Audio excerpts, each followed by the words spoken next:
تازه او ښه خبر د افغانستان د اسلامي امارت زړورو مجاهدینو د بهرنیو ډرون الوتکه چې د افغانستان فضا اشغال کړې وه نسکوره کړل او له ځان سره یې وړل.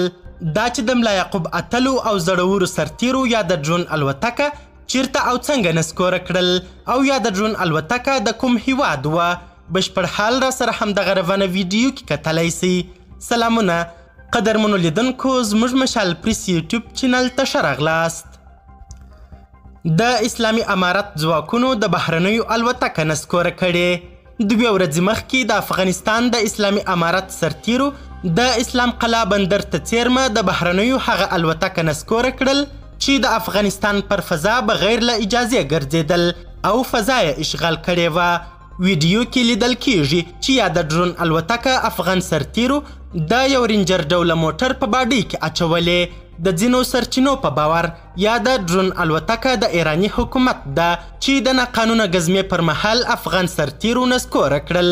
افغان ځواکونه یا د ډرون الوتکه په داسې حال کې نسکوروي چې څو ورځې مخکې یو افغان انجینر ذبیح الله د جنرال موبین په مالي لګښت یوه ځیرکه ډرون الوتکه جوړه کړل. دغه الوتکه د 70 کیلو په وزن 2 راکټونه او یو بم لیږدولی سي. 200 کیلومتره مزل کوي او اوس په بشپړ ډول الوتنې ته آماده ده. جنرال موبین د یادې الوتکې په اړه خوښي څرګنده کړې وه او دا یې د افغانانو لپاره یوه ستره لاسته راوړنه یاده کړې. جنرال موبین ویلي چې یا د ډرون الوتکه به ډیر ژر د ملي دفاع ځوان وزیر مولوي محمد یعقوب مجاهد ته د الوتکې د جوړونکي سره ډالۍ کړم ترڅو د هیواد هر اړخیزه دفاع او له دشمنانو څخه د هیواد ساتنه پرې وکړي. قدرمنو لیدونکو، د ویډیو له کتلو مو نړۍ مننه. د لا زیاتو او نورو لحظه پر لحظه هر اړخیزو معلوماتو لپاره زموږ همدغه مشال پریس یوټیوب چینل سبسکرایب کړئ. تر بیا او بلې ویډیو ښه وخت ښې چارې، د الله په امان.